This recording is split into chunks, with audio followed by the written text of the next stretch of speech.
இந்த காலை வேளையிலே நம்முடைய சிந்தனைக்கு ஆதாரமாக பரிசுத்த வேதாகமத்தில் யோவான் எழுதின சுவிசேஷம் 6ஆம் அதிகாரம். யோவான் எழுதின சுவிசேஷம் 6ஆம் அதிகாரம், அங்கே 13வது வசனத்தை நான் வாசிக்க கேட்போம். அந்தபடியே அவர்கள் சேர்த்து வார்கோதுமை அப்பங்கள் 5 அவர்கள் சாப்பிட்டு மீதியான துணிக்கைகளினாலே 12 கூடைகளை நிரப்பினார்கள். தலைகளை தாழ்த்தி ஜெபிப்போமா? எங்களை நேசிக்கிற பரலோகத்தின் நல்ல தகப்பனே, இந்த நல்ல வேளைக்காய் தம்மை நன்றி நிறைந்த இதயத்தோடு நாங்கள் ஸ்தோத்திரங்களை செலுத்துகிறோம்.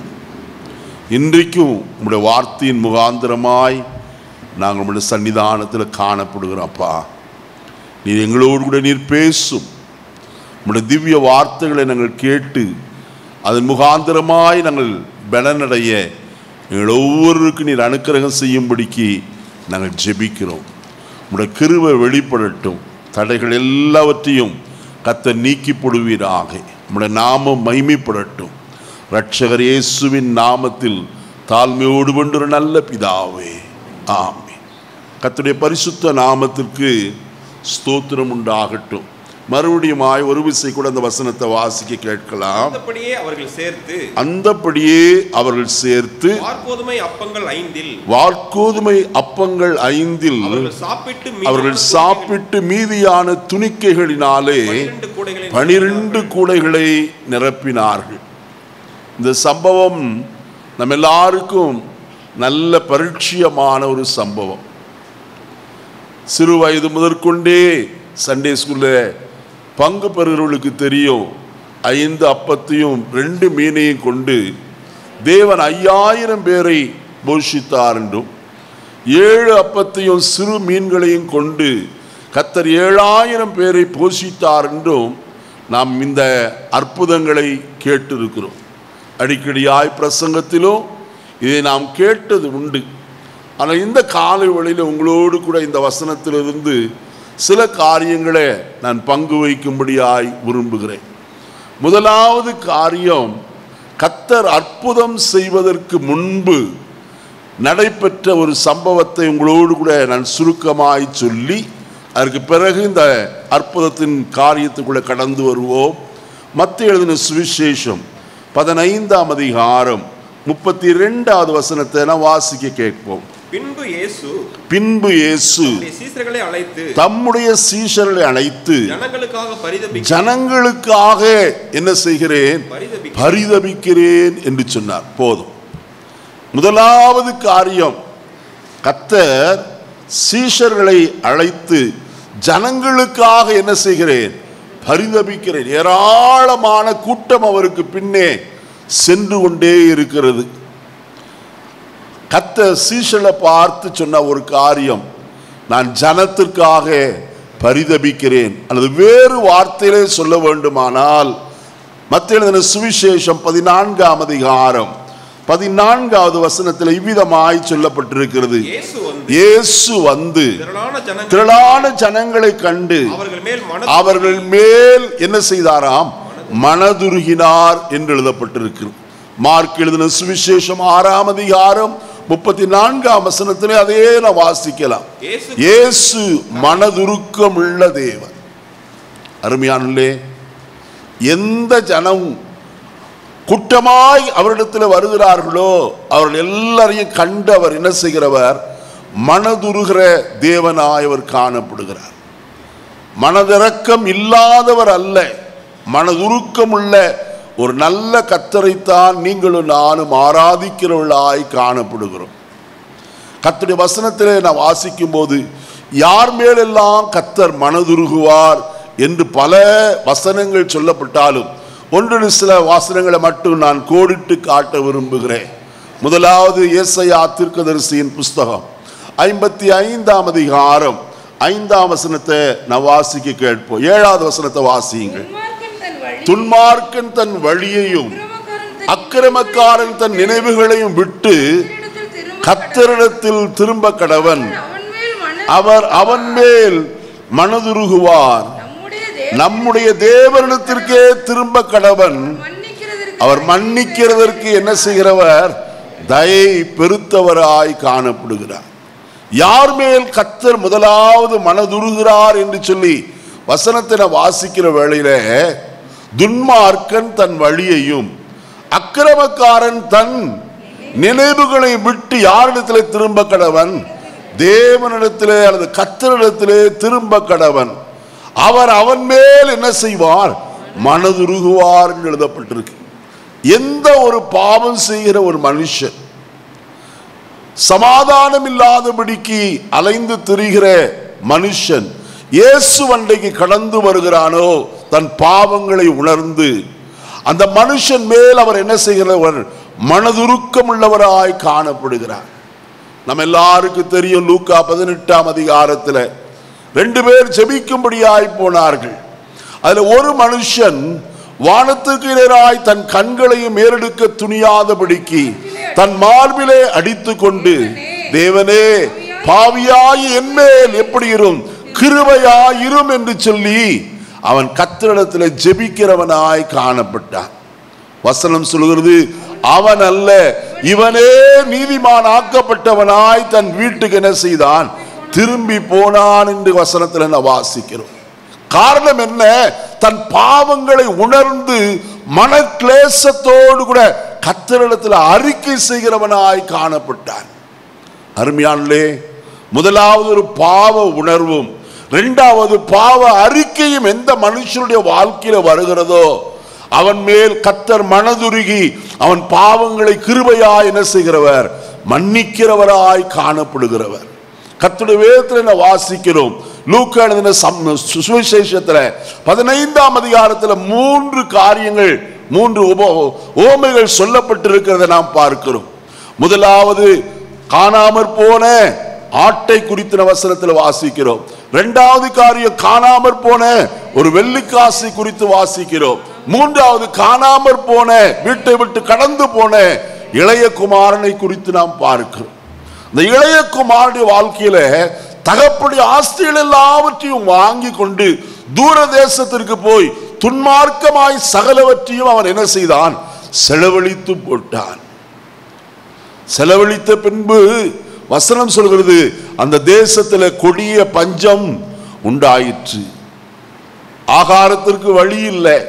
ஆகையினால் அங்கே ஒரு குடியானவனிடத்திலே அவன் போய் என்ன செய்தான்? ஒட்டி கொண்டான் என்று எழுதப்பட்டிருக்கிறது. அந்த குடியானவன் அவனுக்கு என்ன செய்தானாம்? பன்றிகளை மேய்க்கும்படிக்கு வேலை வாய்ப்பை கொடுத்தான். பன்றிகள் சாப்பிடுகிற தவிட்டினாலே தன் வயிற்றை நிரப்ப என்னவாயிருந்தான்? ஆசையாய் காணப்பட்டான். அப்பொழுதுதான் அவன் தன் குற்றத்தை உணரும்படியான நேரம் வந்தது. என் தகப்பன் வீட்டிலே வேலைக்காரர் வயிறார என்ன செய்கிறார்களே? புசிக்கிறார்களே, நானோ இங்கே என்ன செய்கிறேன்? பட்டினியாய் காணப்படுகிறேன். அந்த உணர்வு, அந்த குற்ற போதம் அவனுக்குள்ள வந்தபோது அவன் அங்கே இருந்து விடவில்லை. அவன் எழுந்து தகப்பனுடைய வீட்டை நோக்கி என்ன செய்தான்? கடந்து வருகிறவனாய் காணப்பட்டான். அருமையானே, அவனை தூரத்தில் வரும்போதே தகப்பன் என்ன செய்தான்? கண்டான். கண்டு அப்படியே இருக்கவில்லை, அவன்தான் ஓடுகிறவனாய் காணப்பட்டான். ஏன் ஓடினான்? வசனம் அங்கே சொல்லுகிறது, மனதுருக்கம் நிறைந்த ஒரு தகப்பன் ஓடி போய் அவனை கட்டி அணைத்துக் கொண்டு அவனை தன் வீட்டுக்கு அழைத்து கொண்டு வருகிறவனாய் காணப்படுகிறான். அவன் சொன்னான், தகப்பனே, நான் பரத்திற்கு விரோதமாயும் உமக்கு விரோதமாயும் என்ன செய்தேன்? பாவம் செய்தேன். இனி உன் குமாரன் என்று சொல்லக்கூட நான் எப்படிப்பட்டவன் அல்ல, பாத்திரவான் அல்ல என்று சொன்னான். ஆனால் தகப்பனோ அவனை ஏற்றுக்கொள்கிறவனாய் காணப்பட்டு மீண்டும் தன் வீட்டிலே அவனுக்கு பழைய நிலையை அவனுக்கு ஏற்படுத்தி கொடுக்கிறவனாய் காணப்பட்டான். ஒரு தகப்பனுடைய மனதுருக்கம் நம்முடைய கர்த்தராகிய இயேசு கிறிஸ்துவிடத்திலே உண்டு. எந்த மனுஷன் தூரமாய் விலகி போனாலும், தூரமாய் காணப்படுகிற எவரையும் கர்த்தர் சமீபத்தில் கொண்டு வர அவர் சித்தமுள்ளவராய் இருக்கிறார். வசனத்தில் வாசிக்கும் போது, தாம் சேர்த்துக் கொள்ளுகிற எந்த மகனையும் என்று எழுதப்பட்டிருக்கிறது. 2 3 ஒருவரையும் அவர் தள்ளுகிறவர் அல்ல. இந்த வசனத்தில் வாசிக்கிறோம், எபிரேயர் 12ஆம் அதிகாரத்தில், தாம் சேர்த்துக் கொள்ளுகிற எந்த மகனையும் அவர் என்ன செய்து தண்டிக்கிறார். தண்டித்து தம்மிடத்தில் என்ன செய்கிறவர்? சேர்த்துக் கொள்ளுகிறவராய், பழைய நிலையிலே அவனை உயர்த்தி வைக்கிறவராய் காணப்படுகிறார். அருமையானே, இயேசுவின் மனதுருக்கத்தை போல ஒரு மனதுருக்கம் வேறு எங்கேயும் நாம் காண முடியாது. குருடன் இயேசுவிடத்தில், ஆண்டவரே நான் பார்வையடைய வேண்டும் என்று கெஞ்சின போது இயேசு மனதுருகி அவன் கண்களை தொட்டு அவனுக்கு பார்வை கொடுத்ததை நாம் வசனத்தில் வாசிக்கிறோம். அதே போல குஷ்டரோகிகள் இயேசுவிடத்தில் வந்து, ஆண்டவரே எங்களை சுஸ்தமாக்கும் என்றார்கள். இயேசு மனதுருகி அவருடைய குஷ்டரோகத்தை என்ன செய்தார்? சுகமாக்கினதை நாம் வசனத்தில் வாசிக்கிறோம். அவர் திரளான ஜனங்களை கண்டபோது அவர்கள் மேல் மனதுருகினார். ஏன் தெரியுமா? அவர்கள் மேய்ப்பனில்லாத ஆடுகளைப் போல என்ன செய்கிறார்கள்? காணப்படுகிறார்களே என்று சொல்லி. ஒரு மேய்ப்பன் இல்லாத ஆடு அது வழி தப்பிதான் நடக்கும், தன் இஷ்டத்திற்கு ஓடுகிறதாய் காணப்படும். ஆனால் ஒரு மேய்ப்பனின் கீழே காணப்படுமானால் அது ஆசீர்வதிக்கப்படுகிறதாய் காணப்படும். அருமையான கர்த்தருடைய ஜனமே, இயேசுவின் மனதுருக்கம் அதோடு நின்று விடவில்லை. நாயினூர் விதவையின் அந்த ஊருக்கு அவர் கடந்து போனார். அந்த விதவை தாயினுடைய மகன், ஒரே மகன் மரித்து போனார். அவனை பாடையிலே தூக்கி கொண்டு வந்தார்கள். லூக்கா எழுதின சுவிசேஷம் 7ஆம் அதிகாரத்தில் அதை வாசிக்கலாம். அவனை சுமந்து கொண்டு கல்லறைக்கு கொண்டு போகிற வழியிலே இயேசு அவர்களை கண்டு அவன் மேல் என்ன செய்து மனதுருகி அலாதே என்று சொல்லி அவர் பாடையை தொட்டு, வாலிபனே என்ன செய், எழுந்திரு என்று சொன்னார். உடனே அவன் என்ன செய்தான்? ஜீவன் பெற்று எழுந்த அவன் பேச தொடங்கினான் என்று வசனத்தில் என்ன வாசிக்கிறோம். தர்மியான காலை வேளையிலே என்னை கேட்கிற கர்த்தருடைய ஜனமே, இயேசு மனதுருக்கம் உள்ளவர். எதற்காக அவர் மனதுருகினார்? இந்த வசனத்தின் மூலமாய் நான் வாசிப்போமானால் வசனம் அங்கே சொல்லுகிறது. மத்தேயு 15:32 மறுபடியும் வாசிப்போம். மத்தேயு 15:32. சீஷர்களை அழைத்து ஜனங்களுக்காக பரிதபிக்கிறேன். இவர்கள் என்னிடத்தில் எத்தனை நாள் இருக்கிறார்கள்? 3 நாளாய் தங்கி இருந்து சாப்பிட ஒன்றுமில்லாது இருக்கிறார்கள். 3 நாளா உட்கார்ந்து இருக்காங்க. ஒருத்தருக்கு கூட என்ன வரல? பசி வரவே இல்லை. வசனத்தை கேட்டுக்கொண்டே இருக்கிறார்கள். வானத்தின் மன்னாவாகிய தேவனுடைய வார்த்தையை கேட்டு கேட்டு அவர்களுக்கு மற்றதெல்லாம் மறந்து போயிட்டு மெய் மறந்து 3 நாட்களாக இருக்கிறார். ஆனால் இயேசு அவர்கள் மேல் மனதுருகினார். அந்த வசனத்தில் வாசிக்கிறோம், இவர்கள் என்னிடத்தில் 3 நாளா என்ன செய்கிறார்கள்? தங்கி இருந்து சாப்பிட ஒன்றுமில்லாது இருக்கிறார். அடுத்த வார்த்தை சொல்லுகிறது விதமாய், பட்டினி, இவர்களை பட்டினியாய் அனுப்பிவிட எனக்கு என்ன இல்லை? யோசித்து பாருங்க, இவர்கள் எப்படி நான் அனுப்பவிட எனக்கு மனதில்லை, பட்டினியாய் அனுப்பவிடவில்லை. அடுத்தது சொல்லும்போது சொல்கிறார், ஏன் என்றால் அவர்கள் வழியிலே என்ன செய்வார்களே? பட்டினியாய் போனால் வழியிலே சோர்ந்து போவார்களே. அருமையான கர்த்தருடைய ஜனமே, கிறிஸ்துவினுடைய மனதுருக்கம் எவ்வளவு மேன்மையானது! அந்த மனதுருக்கத்தை நாம் புரிந்து கொள்ள வேண்டும். தேவன் இன்றைக்கும் அற்புதங்களை செய்கிற தேவனாய் காணப்படுகிறார். நம்மேல் மனதுருக்கம் உள்ளவர். நாம் அவருடைய பாதப்படியில கடந்து வரும்போது என்ன தேவையோடு வந்திருக்கிறோம், அந்த தேவைகள் எல்லாம் சந்திக்க அவர் உண்மை உள்ள தேவனாய் இருக்கிறார். நம்முடைய நிலைமை தெரியும், நம் இருக்கிற ஸ்தானத்தை அவர் அறிந்திருக்கிறவர். எல்லாவற்றையும் நமக்கு கொடுக்க உண்மையுள்ளவராய் காணப்படுகிறார். சீஷர்கள் என்ன சொன்னார்கள்? வசனத்தை வாசிக்கலாம். அங்கே மார்க் எழுதின சுவிசேஷம் 6ஆம் அதிகாரம் 35வது வசனத்தை நான் வாசிக்கலாம். வெகு நேரம் சென்ற பின்பு சீஷர்கள் அவரிடத்தில் வந்து, வனாந்தரமான இடம், வெகு நேரமும் ஆயிற்று, புசிக்கிறதற்கு இவரிடத்தில் ஒன்றும் இல்லை. வசனத்தை நன்றாய் கவனியுங்கள். சூழ்நிலையை சீஷர்கள் பார்த்து சொல்லுகிற ஒரு காரியத்தை நாம் வசனத்தில் வாசிக்கிறோம். இது எப்படிப்பட்ட இடம்? வனாந்தரமான இடம். இரண்டாவது, வெகு நேரமும் ஆயிற்று. அது வெகு நேரம் என்று சொல்கிறார்களே. லூக்கா எழுதின சுவிசேஷம் 9ஆம் அதிகாரம் 12வது வசனத்தை வாசிக்கலாம். சாயங்காலம் ஆகிற போது பன்னிருவரும் சேர்ந்து வந்து அவரை நோக்கி, நாம் இருக்கிற இடம் எப்படிப்பட்டது? வனாந்தரமாய் காணப்படுகிறது. முதல் இடத்தின் சூழ்நிலையை அவர்கள் சொல்லுகிறார்கள். சாயங்காலம் ஆயிற்று, வெகு நேரமும் ஆயிற்று என்று சொன்னார்கள். அடுத்தபடி அவர்கள் சொன்ன காரியம் என்ன? மத்தேயு எழுதின சுவிசேஷம் 14ஆம் அதிகாரம் 15வது வசனத்தில் வாசிக்கும் போது வசனம் சொல்கிறது, சாயங்காலமான போது அவருடைய சீஷர்கள் அவரிடத்தில் வந்து, வனாந்தரமான இடம், ஜனங்கள் கிராமங்களுக்கு போய் போஜன பதார்த்தங்களை கொள்ளும்படி சீஷருடைய காரியம் எல்லாம் என்னதான்? அவங்களை எப்படியாயிரம் என்ன செய்யணும்? அனுப்பிச்சிடணும். காரணம் என்ன? இது வனாந்தர ஆகாரம் கிடைக்காது, ஆகையினால் அனுப்பிவிட வேண்டும் என்று சொல்லி அவர்கள் விரும்புகிறார்கள். அதே இதுல வசனத்தில் நான் வாசிக்கும் போது வசனம் சொல்லுகிறது, 13வது வசனத்தை வாசியுங்கள். இயேசு அதை கேட்டு அவ்விடம் விட்டு படவில் ஏறி வனாந்தரமான ஒரு இடத்திற்கு தனியே போனார். ஜனங்கள் அதை கேள்விப்பட்டு பட்டணங்களிலே இருந்து, இவங்க எப்படி வந்தாங்க? பட்டணத்திலிருந்து வனாந்தரத்திற்கு கால்நடையாய் வந்தவர்கள். கால்நடையா வந்துதான் 3 நாளா உட்கார்ந்து வசனத்தை கேட்டுக்கொண்டிருக்கிறார்கள். இப்பொழுது அவர்களை அனுப்பிவிட கர்த்தருக்கு சித்தம். ஆனால் பட்டினியாய் அனுப்பிவிட அவர்களுக்கு என்ன இல்லை? மனதில்லை. அடுத்தது வசனத்தில் வாசிக்கும் போது 16வது வசனத்தை வாசியுங்கள். சீஷர்கள் இயேசு அவர்களை நோக்கி, அவர்கள் போக வேண்டுவதில்லை, நீங்களே அவர்களுக்கு என்ன கொடுங்க? போஜனம். இப்பதான் சீஷர்கள் யோசித்திருப்பாங்க, ஏண்டா நம்ம சொன்னோம், பேசாம வாய மூடிட்டு இருந்திருந்தா இந்த வில்லங்கமே வந்திருக்காதே. என்ன வில்லங்கம்?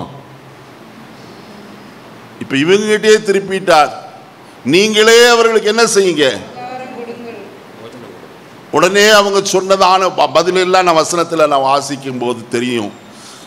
மறுபடியும் யோவான் எழுதின சுவிசேஷம் 6ஆம் அதிகாரத்துக்கு கொஞ்சம் வருவோம். 5வது வசனத்தை வாசிப்போமா? லூக்கா 6:5.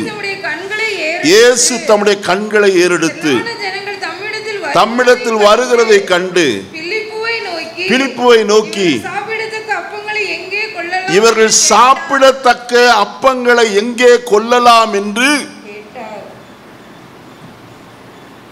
இயேசு கேட்ட கேள்வி பாருங்க. இவர்கள் சாப்பிட்றதுக்கு எங்கேயா அப்பத்தை வாங்கலாம்? ஆனால் சீஷர்கள் சொன்ன இடம் என்ன? இது வனாந்தரம். இன்னொரு வார்த்தையும் சொன்னாங்க, 200 பணத்துக்கு அப்பங்களை வாங்கினாலும் இது இவர்களுக்கு என்னது?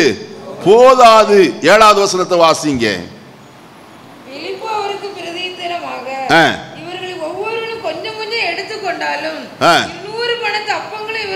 இருநூறு பணத்துக்கு அப்பங்களும் இவர்களுக்கு என்ன செய்யாது? அப்பவும் சீஷன் என்னதான் சொல்றாங்க, கொஞ்சம் கொஞ்சம் எடுத்துக்கொண்டாலும். எவ்வளவு? கொஞ்சம் கொஞ்சம் கொடுத்துருவோம். ஒரு அரை வயிறு கொடுத்துருவோமா, அல்லது ஒரு 1/4 வயிறு கொடுப்போமா, அதை சாப்பிட்டு போயிட்டு. ஆனா இயேசு அப்படிப்பட்டவர் அல்ல. வசனத்தில் நீங்க வாசிப்பீர்களானால் 6வது வசனத்தில் இவ்விதமாய் சொல்லப்பட்டிருக்கிறது, தாம் செய்ய போகிறதை அவர் அறிந்து அவனை சோதிக்கும்படிக்கு இப்படி கேட்டார். அவர் என்ன செய்யணும்னு ஏற்கனவே ஒரு திட்டம் ஒன்று உண்டு. இந்த காலை வழியில கூடி வந்திருக்கிற தேவ ஜனமே, உங்களுடைய ஜீவிதம் இவ்விதமாய் இருக்குமானால் நீங்க சோர்ந்து போக வேண்டாம். உங்களை குறித்த ஒரு திட்டத்தை கர்த்தர் தம்முடைய கையிலே வைத்திருக்கிறார். அந்த திட்டம்தான் நிறைவேறுமே அல்லாதபடிக்கு நம்முடைய சித்தம் ஒரு நாளும் என்ன செய்யாது? நிறைவேறாது.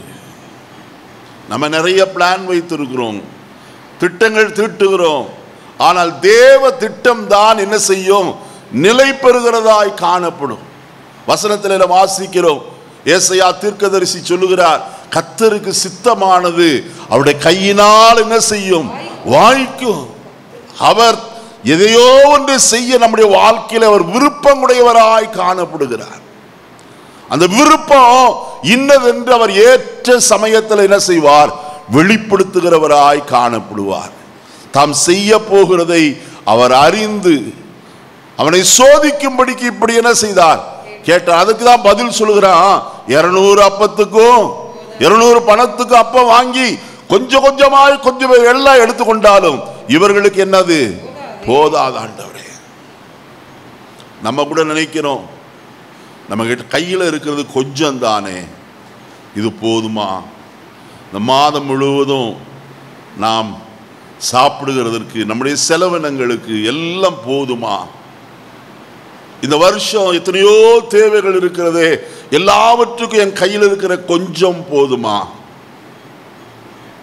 ஒன்று இந்த காலை வழியிலே நான் சொல்ல விரும்புகிற காரியம், நமக்கு இருக்கிறத அவருடைய கையில கொடுக்கணும். கொடுத்தால் அந்த ஆசீர்வாதம் என்பதை மறந்து போக வேண்டாம். வசனம் சொல்லுகிறது, அங்கே பாருங்க, 8வது வசனத்தை நான் வாசிக்கும் போது, அப்பொழுது அவருடைய சீஷரில் ஒருவனும் சீமோன் பேதுருவின் சகோதரனாகிய அந்திரேயா அவரை நோக்கி, இங்கே ஒரு பையன் இருக்கிறான், அவன் கையில் 5 வாற்கோதுமை அப்பங்களும் 2 மீன்களும். நல்ல கவனிங்க, அந்திரேயா சொல்லுகிற ஒரு காரியம், இங்கே ஒரு பையன் இருக்கிறான், அவனிடத்தில் 5 அப்பமும், சொல்லுங்க என்ன பாருங்க, 2 மீனும். எப்படி உனக்கு தெரியும்? தரிசனம் பார்த்தானா? சொப்பனம் கண்டானா? அல்லது ஏதாவது வெளிப்படுத்தல் வந்ததா? இல்லை. இவன் யாருன்னு சொன்னா, இந்த பையன் அந்திரேயாவோட பையன். வேத பண்டிதர்கள் சொல்லுகிறார்கள், அந்திரேயாவுடைய மனைவி அப்பத்தை சுட்டு மீனையும் சுட்டு தன் பையன் கையில் என்ன செய்திருந்தான்? கொடுத்திருந்தான். அதைத்தான் அவன் என்ன செய்திருந்தான்? கொண்டு வந்திருந்தான். ஆகையினாலே தான் அந்திரேயா சொல்லுகிறான், இங்கே ஒரு பையன் இருக்கிறான், என்னுடைய மகன் என்று சொல்ல, இங்க ஒரு பையன் இருக்கான், அவன்கிட்ட 5 அப்பமும் 2 மீன் இருக்குது ஐயா. சரியாய் சொன்னான். அது என்ன 5 அப்பம்? ஏன் அப்படி 5 அப்பம் கொடுத்து அனுப்ப வேணும்? இன்னும் கொஞ்சம் கூட கொடுத்துருக்க கூடாதா? அல்லது குறைச்சி பையனுக்கு தானே ஒரு 2 அப்பம் கொடுத்துருக்க கூடாதா? யூதருடைய வழக்கம் ஒன்று உண்டு. அந்த வழக்கத்தை இந்த காலை வழியில் நான் உங்களோடு கூட சொல்ல விரும்புகிறேன். அதற்கு முன்பதாய் 9வது வசனத்தை மறுபடியும் வாசிப்போம். இங்கே ஒரு பையன் இருக்கிறான், அவன் கையில் 5 வாற்கோதுமை அப்பங்களும் 2 மீன்களும் உண்டு. ஆனாலும் அவைகள் இத்தனை ஜனங்களுக்கு எம்மாத்திரம். இத்தனை பேருக்கு எப்படியா பத்தும்? எத்தனை அப்பம்? 5 அப்பமும் 2 மீனும். ஏன் அவனுடைய மனைவி 5 அப்பத்தை கொடுத்தா? அதை நம்ம விளங்கணும் அல்ல? பரிசுத்த வேதாகம் அதற்கு சாட்சி சொல்லுகிறது. லூக்கா எழுதின சுவிசேஷம் 11ஆம் அதிகாரம் 5-6 வசனங்களை வாசிக்கலாம். பின்னும் அவர் அவர்களை நோக்கி உங்களில் ஒருவன் தனக்கு சிநேகிதனாயிருக்கிறவனிடத்தில் பாதி ராத்திரியிலே போய், சிநேகிதனே என் சிநேகிதன் ஒருவன் வழிப்பிரயாணமாய் என்னிடத்தில் வந்திருக்கிறான், அவன் முன் வைக்கிறதற்கு என்னிடத்தில் ஒன்றுமில்லை, நீ 3 அப்பங்களை எனக்கு கடனாக தர வேண்டும் என்று கேட்டுக்கொண்டான். இப்ப புரிஞ்சுதா? சொல்லுங்க. நீங்க வாய் மூடிட்டு இருந்தீங்கன்னா எனக்கு ஒன்றும் தெரியாது. சிநேகிதன் ஒருவன்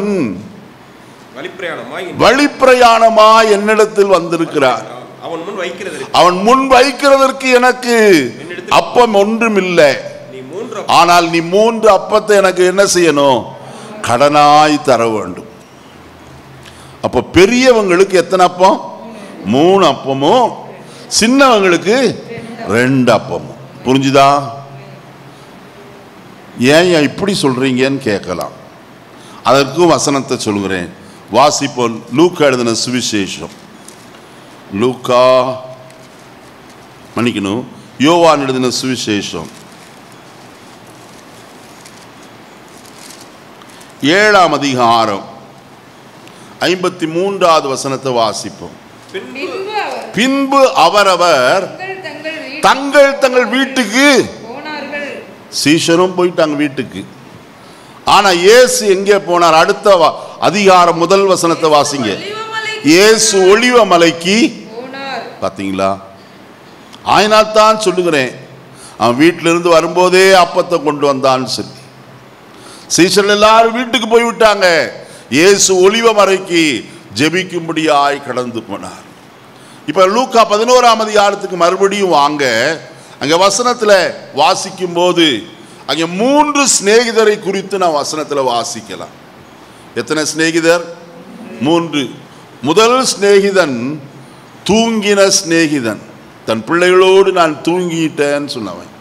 2வது சிநேகிதன் வழிப்பிரயாணமாய் விருந்தாளியாய் வந்த சிநேகிதன். 3வது சிநேகிதன் இவனுக்காய் பரிந்து பேசின ஒரு சிநேகிதன். யாருக்காக? விருந்தாளியாய் வந்தவனுக்காக பரிந்து பேசின ஒரு சிநேகிதன். 3 சிநேகிதர் அங்கே காணப்படுகிறார். சரியா தப்பா? புரியல. விளக்கமா தான் இருக்குது. அங்க ஒன்றும் பெரிய கம்பசூத்திரம் ஒன்றும் இல்லை. அங்க வசனத்துல வாசிக்கிற முதல்ல 5வது வசனத்துல 11:5 பாருங்க.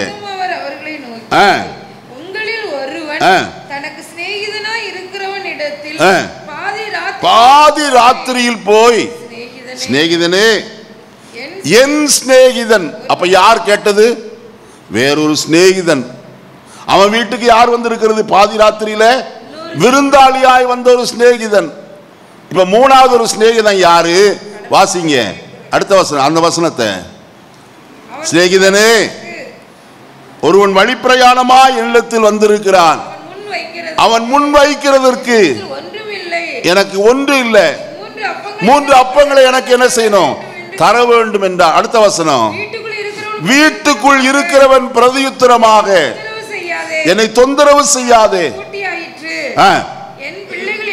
என் பிள்ளைகள் என்னோடு படுத்திருக்கிறார்கள், நான் எழுந்திருந்து உனக்கு என்ன செய்யக்கூடாது? தரக்கூடாது. 3 சிநேகிதர் என்று வேதத்தில் தெளிவாய் சொல்லப்பட்டிருக்கு. ஒருவன் தூங்கின சிநேகிதன், மற்றொருவன் தூங்காத ஒரு சிநேகிதன், 3வது விருந்தாளியாய் வந்த சிநேகிதன். இந்த 11ஆம் அதிகாரத்தை நீங்க வாசித்தீங்கன்னா நிறைய 3 காரியங்கள் வரும். நான் ஒன்று சொல்ல விரும்புகிறேன். 9வது வசனத்தை வாசிங்க. கேளுங்கள், அப்பொழுது உங்களுக்கு கொடுக்கப்படும், கண்டடைவீர்கள், தட்டுங்கள், அப்பொழுது உங்களுக்கு திறக்கப்படும். எத்தனை காரியம்? 3 காரியம். 1 கேளுங்க, 2வது தட்டுங்க, தேடுறது. 3 காரியம் செய்யுங்க. அப்ப 3க்கு என்ன உண்டு? பதில். ஜெபத்திற்கு பதில் உண்டு என்பதற்கு இந்த காரியம் நன்றாய் புரிந்து கொள்ள வேண்டும். அடுத்தது வசனத்தில் வாசிக்கும் போது வசனம் சொல்லுகிறது 10வது வசனத்தில், கேட்கிற எவனும் பெற்றுக் கொள்கிறான், தேடுகிறவன் கண்டடைகிறான், தட்டுகிறவனுக்கு என்ன செய்யப்படும்? திறக்கப்படும். அடுத்த வசனத்தில் சொல்லும் போது சொல்கிறார், தகப்பனாய் இருக்கிற ஒருவனிடத்தில் மகன் அப்பம் கேட்டால் 3 காரியம், சாப்பிடக்கூடாத 3 காரியம். என்னது? கல்லு, அடுத்தது பாம்பு, அடுத்தது தேளு.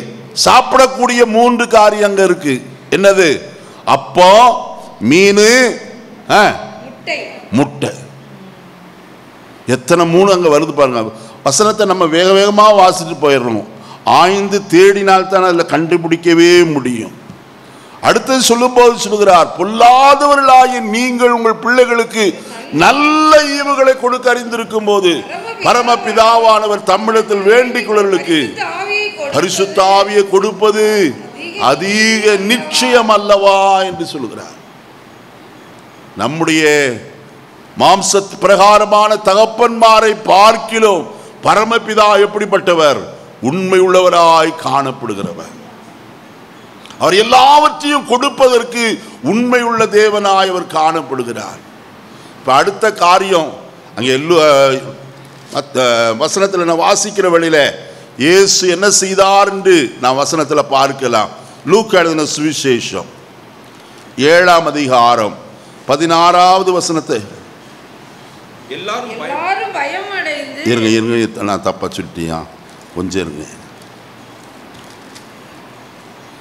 லூக்கா 9:16 7 இல்ல.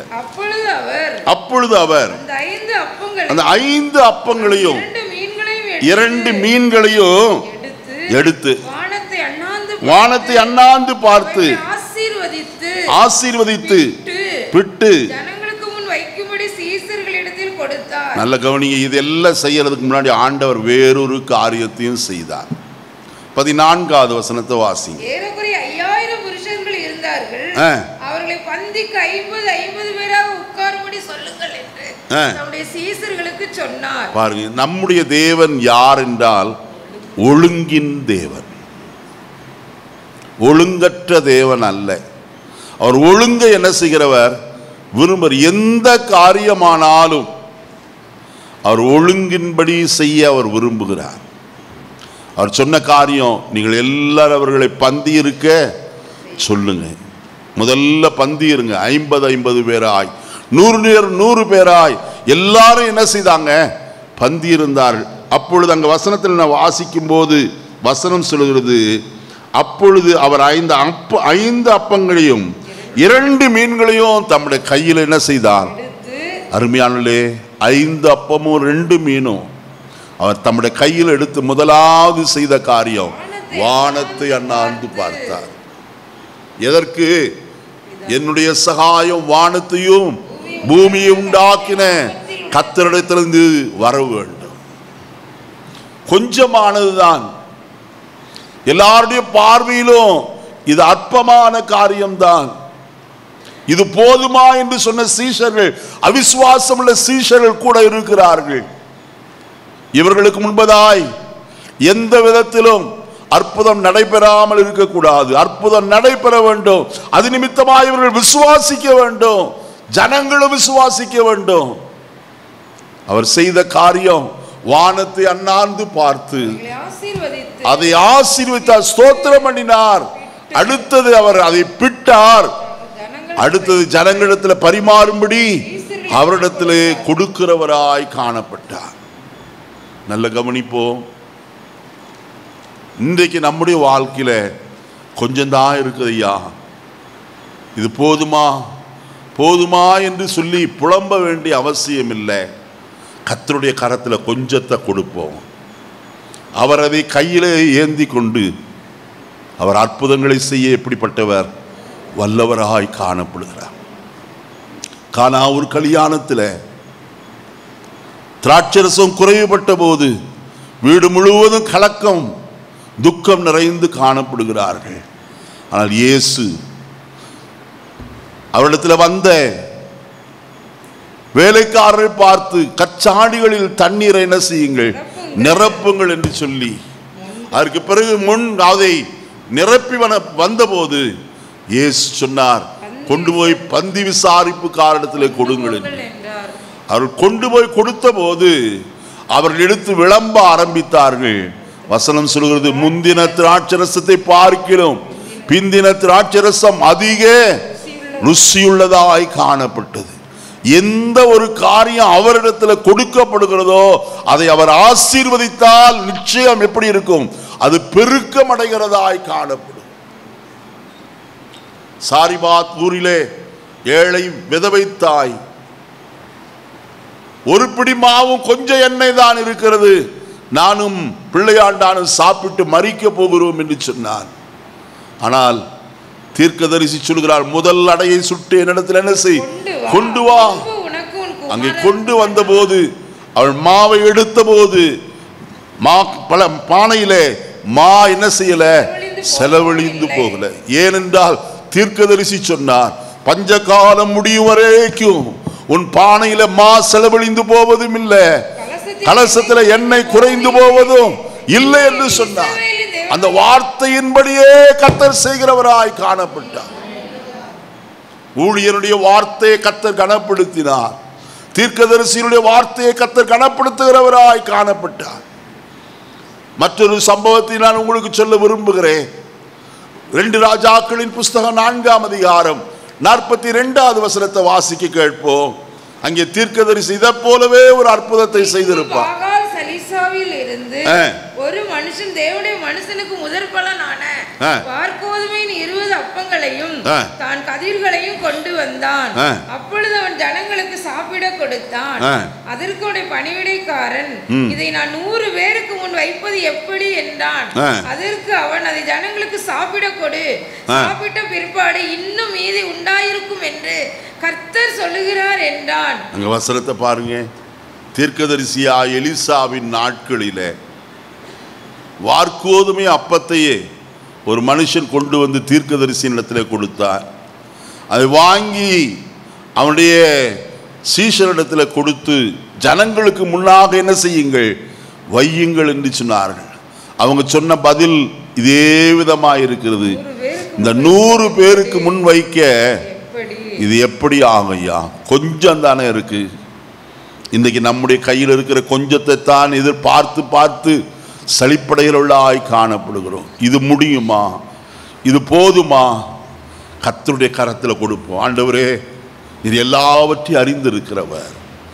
மாதத்தின் முதல் வாரத்தில் நாம் சம்பளம் வாங்கும் போது கர்த்தருடைய கரத்தில் முதலாவது கொடுப்போம். ஆண்டவரே, இந்த மாதத்தினுடைய சம்பாத்தியத்தை சம்பாதிப்பதற்கு நீர் பலன் கொடுத்தீர்.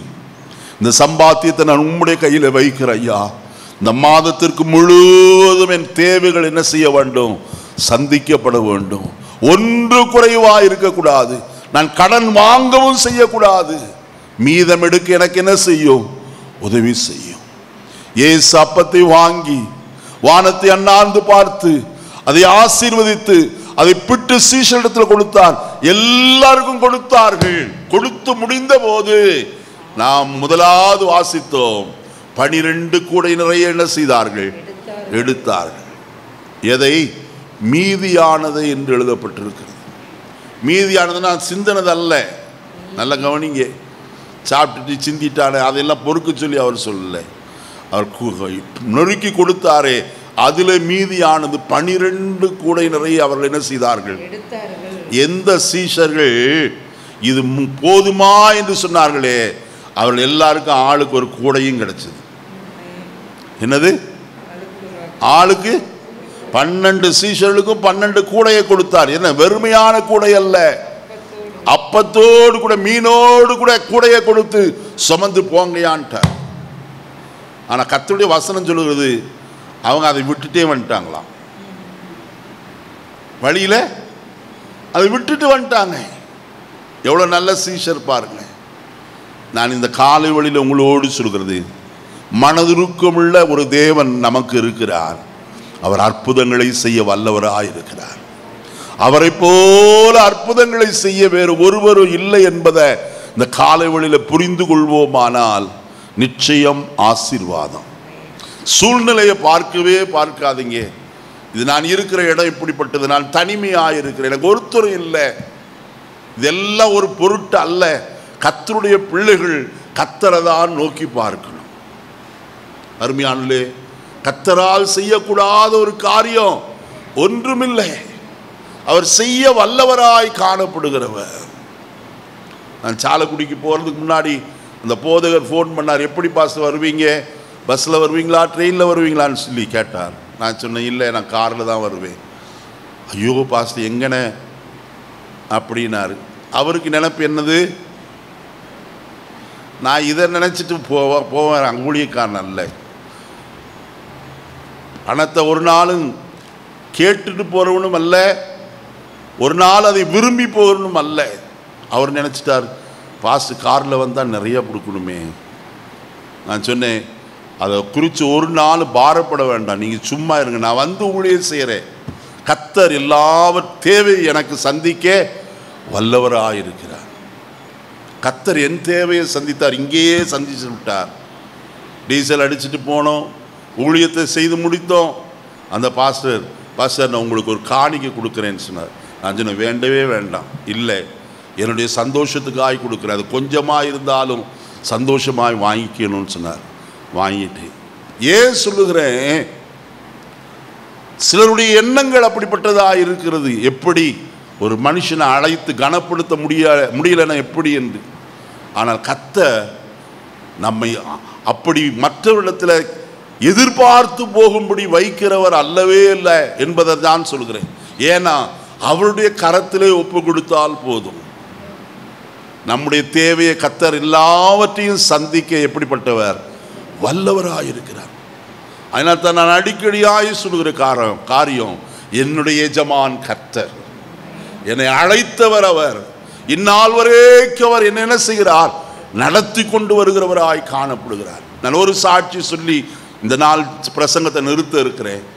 நான் இலங்கை தேசத்திற்கு கடந்து போன போது ஊழியத்திற்காக என்னோடு கூட வந்த ஊழியர்கள் 2 பேர் அவர்கள் சொன்னார்கள், பாஸ்டர் யுத்த காலம், காணிக்கை எல்லாம் ஒருத்தரும் தரமாட்டாங்க. நான் சொன்னேன், காணிக்கைக்கு வந்தால் தானே, நான் இருக்கிறத செலவு பண்ண தான் வந்திருக்கேன். நாங்கள் இங்கிருந்து போகும்போதே அநேகருக்கு துணிமணிகள் வாங்கி கொண்டு போனோம். நானே இங்கே வாங்கி எல்லாருக்கும் பேக் பண்ணி அங்கே கொண்டு போனேன். இலவசமாய் கொடுப்பதற்கு காசுகள்ல. அங்கே இருக்க பாஸ்டர் கொஞ்சம் லுங்கி வாங்கிட்டு வாங்க, இங்கே இருக்கும், ரொம்ப பிரயோஜனமாக இருக்கும். கொண்டு போய் கொடுத்தோம், இல்லாதபடிக்கு வாங்கலை. திரும்பி நாங்கள் வரும்போது 2 பாஸ்டர் எங்கிட்ட கேட்டாங்க, பாஸ்டர் உங்களுக்கு எத்தனை காணி கிடச்சிது? எங்களுக்கு ஒன்றுமே கிடைக்கல பாஸ்டர். நான் உங்களுக்கு முன்பதாய் கர்த்தருடைய சன்னிதானத்தில் நின்று சொல்கிறேன், அவர்கள் எல்லாருக்கும் கிடைக்காமற் போயிற்று, ஆனால் கர்த்தர் எனக்கு எல்லாவற்றையும் கொடுக்கிறவராக இருந்தார். என் ஃப்ளைட்டுடைய சார்ஜ் முழுசும் கிடைச்சது. நான் செலவு பண்ண முழு பணத்தையும் அதற்கு அதிகமாகவும் கர்த்தர் எனக்கு என்ன செய்தார், கொடுக்கிறவராய் காணப்பட்டார். காரணம் என்ன தெரியுமா? நான் அவர்களை பார்க்கல நான் பரிசுத்தன் என்று சொல்லவில்லை, அவர்களை பார்க்க நான் மேன்மை உள்ளவன் என்று சொல்லவில்லை. கர்த்தரை நம்பி நான் கடந்து போனேன். அவர்களுக்கு எதையாயிலும் செய்ய வேண்டும் என்று விரும்பி போனேன்.